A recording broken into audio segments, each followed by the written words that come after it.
if I told you that most receptors are linked somehow to ion channels for regard here? Does that make sense?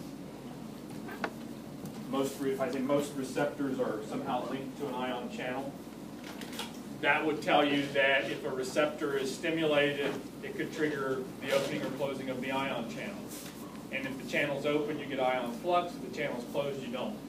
And how do we change membrane potentials? By ion flux. So we have to have all kinds of ion channels that we're talking about, and initially those receptors must be linked to them somehow. So let's put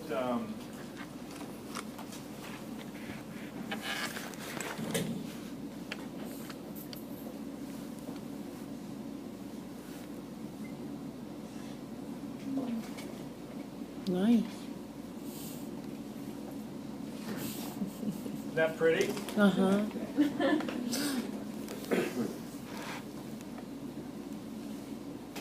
What is it? Cell body with dendrites. Cell body with dendrites. Axon hillock.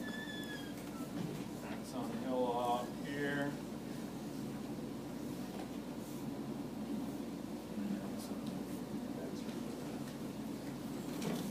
I can make it better. So here's what we're going to have, a stimulus out here.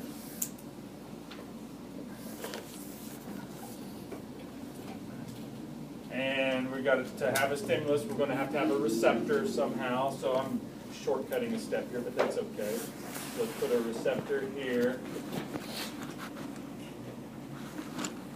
I'm just going to keep it kind of simple here, because this is the easiest thing to envision. I'm going to make this a chemoreceptor kind of, or this is going to this protein here is going to respond to some kind of ligand out here.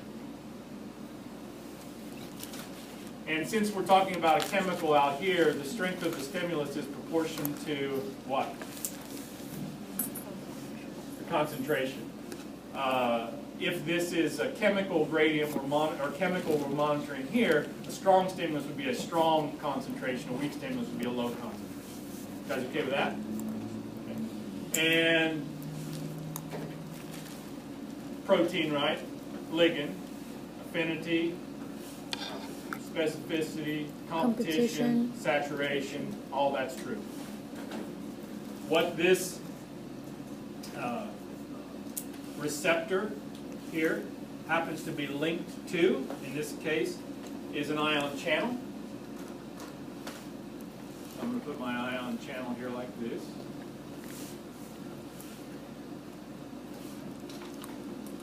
And ion channels are gated. So this right here is a ligand gated sodium ion channel. Mexican Border Patrol. Okay? You right with that? And is there only one of them, or are there a lot of them? There's probably a lot of them. Can this neuron change how many there are? Sure. But more less, whatever. But there's only, I'm only going to draw one. So let's say without or in a low concentration or a weak stimulus, this isn't bound, but as soon as we get the stimulus here, as soon as that binds, what does the channel do? What does the gate do? The gate opens.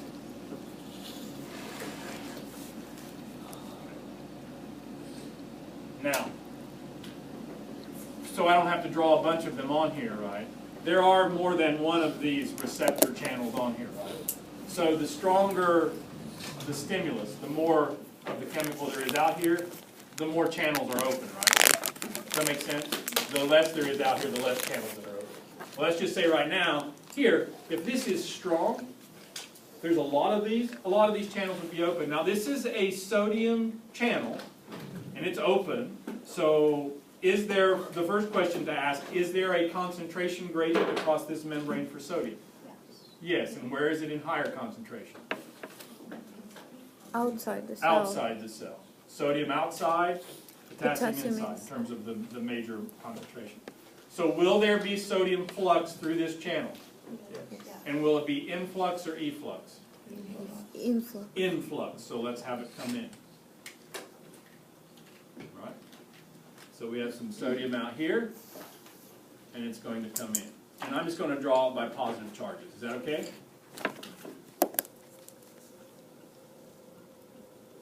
Now, you are aware of this probably, right? That is there a direct relationship between how much sodium comes in and how strong the stimulus was?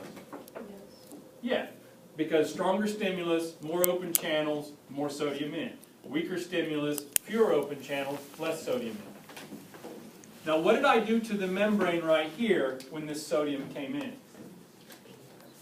Depolarized, hyperpolarized, or did it stay the same?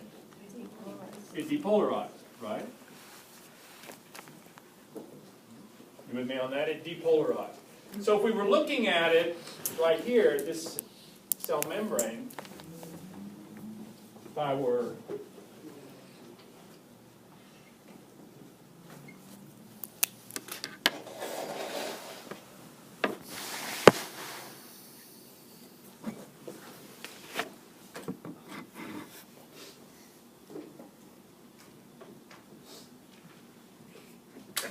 this is what's happening, right?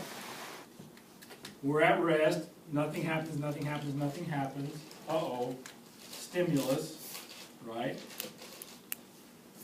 So we got a stimulus, opened up the channels. Is this going to come up or down? Up. We start depolarizing, right?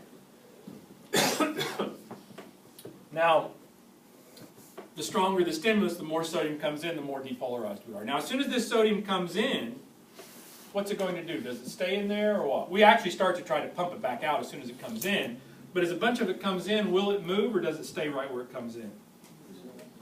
It's going to move, right? Where's it going to go? Well, it's going to start diffusing through the cell, right? And in which direction is it going to go? It's higher here. Is there any sodium down here? No. So the sodium comes in here, so what does it do? It starts moving.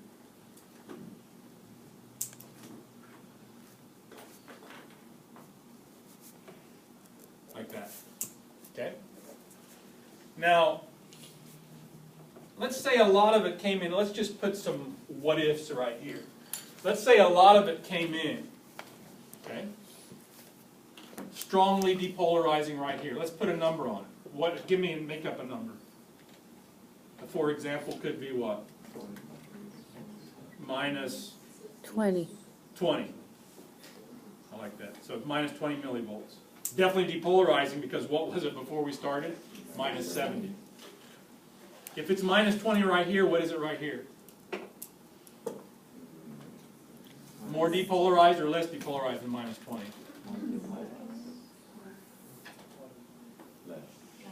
Well, just look. Where is there more sodium, here or here? Here there's more sodium right where it came in and it's diffusing. So this can't be minus 20. So it could be minus 40. Right? Could be. And what about right here? What could it be? Minus 60. And if it's minus 60 at the hillock, nothing happens. But what if it were minus 50? That is an above, a supra-threshold rated potential, right?